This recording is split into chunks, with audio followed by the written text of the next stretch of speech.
Bonjour, aujourd'hui nous allons parler d'un problème de santé publique, la BPCO, la bronchopneumopathie chronique obstructive. Et pour cela, nous avons invité le docteur Lang qui va nous en parler largement. Bonjour docteur Lang. Bonjour Eliane. Alors la BPCO, c'est quoi ? La BPCO, c'est un acronyme pour dire bronchopneumopathie chronique obstructive. Bronchopneumopathie chronique obstructive.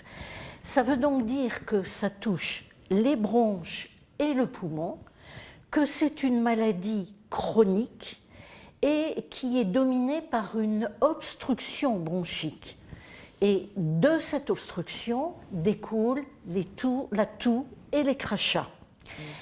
Sachant que la BPCO, comme on l'appelle, recouvre essentiellement la bronchite chronique et un peu l'emphysème. Alors, la bronchite chronique est l'essentiel de la BPCO et on la définissait, la bronchite chronique, de façon simple, comme le fait de tousser et cracher au moins 3 mois par an, 2 ans de suite. Voilà, autrement dit, mesdames, messieurs, si vous toussez, vous crachez l'hiver, 3 mois par an, et depuis 2 ans, vous êtes probablement atteint d'une bronchite chronique.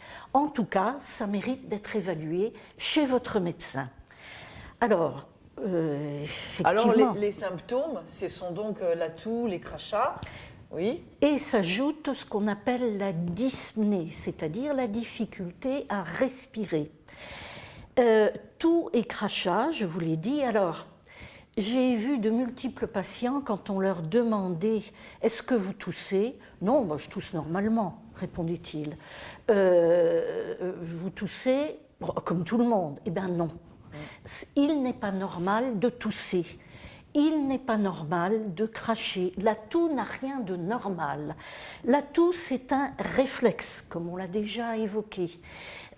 Si c'est une toux avec crachat, une toux grasse, ça veut dire que c'est le réflexe de la muqueuse des bronches pour dire « Oh là, il y a des sécrétions, il faut que ça sorte. » Voilà.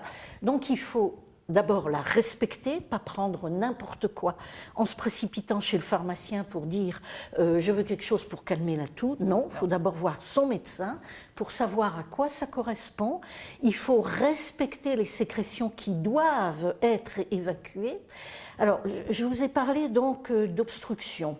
Je vous montre ici quelque chose qui me paraît instructif. Bon, c'est la reproduction en plastique de la section d'une bronche. Alors ça, c'est la bronche normale. L'orifice est normal, l'air passe normalement. Dès lors qu'il y a un petit peu d'inflammation, voilà ce que devient la bronche. Elle se rétrécit, il y a plus d'inflammation. Et ça continue à évoluer dans ce cas-là. C'est le cas de la bronchite chronique, puisque ça se réduit encore plus, comme on le voit ici, et que, en fin de compte, non seulement ça se réduit, mais il y a en plus, et vous le voyez là je l'espère, les sécrétions qui s'ajoutent.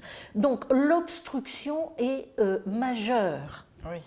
D'où le nom de la maladie. Et vous voyez ici la bronche normale que j'ai remise, enfin ça coupe, et là ce que ça donne dans le cadre de la bronchite chronique. Voilà.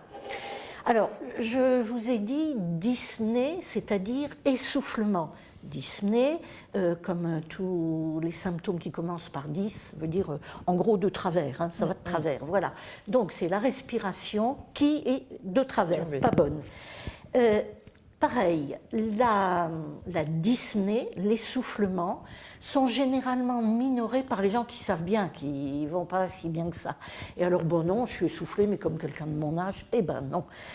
C'est pas comme ça. Nous avons des manières d'évaluer la dyspnée. J'ai pris la plus simple, qui s'appelle une échelle, qui a d'ailleurs, pour la petite histoire, été créée à Nancy par le professeur Sadoul, mon maître, le professeur Sadoul. Alors, je vais essayer de vous montrer. Donc, l'essoufflement, là, je ne suis pas essoufflée, dyspnée 0. Je monte normalement 3 ou 4 étages d'escalier. Je suis un peu essoufflée, stade 1. Je suis obligée de m'arrêter sur le palier à 2 ou 3 étages. Dyspnée de stade 2, c'est même quand je monte des côtes, des pentes, que je suis essoufflée. De stade 3, ça commence à devenir embêtant, puisque je suis essoufflée, et du coup un petit peu en arrière, quand je marche justement avec quelqu'un de mon âge. Et stade 4, je suis essoufflée quand je marche même tout seul. Voilà. Pour arriver au dernier degré de cet escalier, je suis essoufflée même quand je suis assis et que je fais le moindre mouvement. Donc l'essoufflement, nous pouvons l'évaluer et j'allais dire là, en écoutant cette émission, ceux qui sont concernés peuvent aussi avoir une idée de leur stade de dyspnée. Le stade normal, c'est 0. Je peux monter 3 étages d'escalier sans m'arrêter. Alors, ça touche combien de monde tout ça? Oui. Eh bien, pas mal de monde en France. 8% de la population. Il faut bien dire s'il y a eu des campagnes, et s'il y a en ce moment des campagnes à propos de la BPCO, c'est parce que c'est méconnu et qu'on a du mal à la reconnaître. Alors, 8% de la population, ça veut dire 3,5 millions en France, 3,5 millions de personnes touchées par la BPCO. Ça signifie aussi 18 000 décès par an et 800 000 hospitalisations qui pourraient être évitées parce que, quelle cause? Oui, quelles sont les causes de la BPCO? Alors, aucun doute là-dessus, 90% le tabac. 90% le tabac, auquel maintenant, étant donné l'évolution de la société, il faut associer le cannabis. C'est un peu la même chose que nous avions dit lors de l'évocation du tabagisme. Un pétard de cannabis, c'est l'équivalent de 4 cigarettes, en gros. Donc, alors, ceux qui associent tabac et cannabis, bonjour les dégâts, si je puis dire. Donc, c'est le tabac, le cannabis, pour 90% des cas.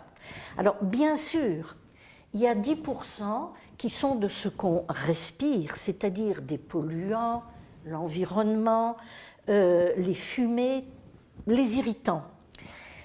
Seulement, il y a une différence dans ces 90 et 10%. D'abord, c'est l'intensité.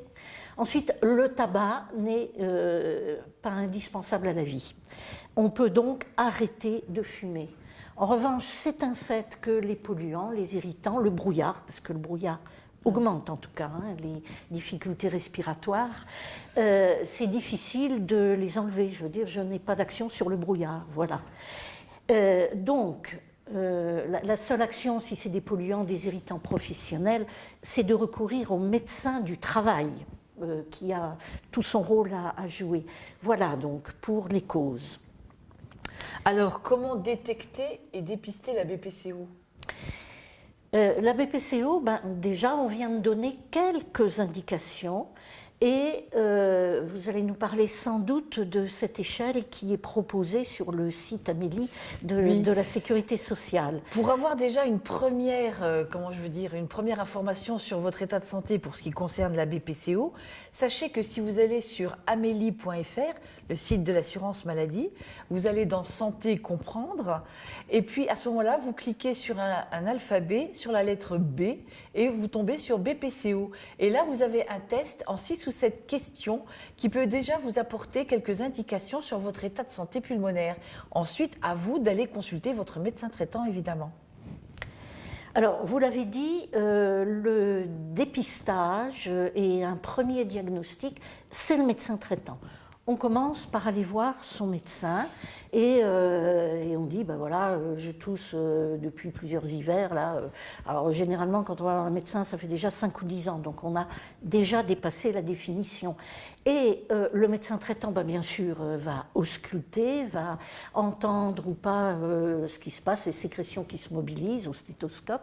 Et puis, on dispose d'un petit appareil qu'on appelle le PIC-Flow, en français débitmètre de pointe, dans lequel le médecin, l'infirmière, peut faire souffler le patient. Alors, écoutez, j'ai envie de vous proposer, Eliane, vous qui connaissez le problème, de montrer comment on souffle dans un PIC-Flow. Oui. Alors, c'est avec le bouchon que je vais redire que pour le PIC-Flow, on le met dans la bouche, on ne le met pas devant les dents. Bon, voilà, et on prend sa respiration et on souffle le plus vite possible, comme si on soufflait les bougies sur un gâteau d'anniversaire. Bon, et on mesure 3 fois de suite pour avoir une moyenne qui soit fiable. Est-ce que je peux vous proposer, Eliane? Pas de problème. Alors, on va y aller. Allez. Alors, vous savez votre moyenne, j'imagine. 450, 500 ? Eh bien, là, on est à 470. Donc, je peux dire, bon, il faudrait le faire 3 fois de suite, nous allons vite. Le médecin traitant vous dirait, ben, écoutez, ça va. En revanche, si vous êtes à déjà 20% de moins, c'est-à-dire à 360 par exemple, le médecin dirait, ben, on va peut-être voir ce qui se passe. Si vous n'êtes pas en période, bien sûr, d'un épisode grippal, d'une bronchite aiguë, ça va, moi. Bien. Et du coup, donc, de vous envoyer voir le pneumologue. Alors, le pneumologue, qu'est-ce qu'il va faire? Il va à ce moment-là mesurer dans un appareil plus compliqué, on va dire, hein, ce qu'on appelle une exploration fonctionnelle respiratoire. Ça s'appelle une spirométrie. Donc, on métrie la respiration. Bien. On a pour ça, nous aussi, ce qu'on appelle des ABAC, c'est-à-dire des normes. Et un peu l'équivalent de ce que vous faites, ça s'appelle le VEMS, je ne vais pas rentrer dans les détails, on sait que si on est jusqu'à moins 20%, ça va. On continuera, c'est acceptable. Ça peut être parce qu'on n'a pas suffisamment d'exercice physique, enfin bon. Si on est entre 50 et 80%, ça veut dire qu'on est déjà en insuffisance respiratoire, modérée certes, mais il y a déjà des altérations. En dessous de 50% de la valeur normale, c'est sévère, et alors en dessous de 30%, et ça arrive, je vous assure, c'est particulièrement grave. Voilà.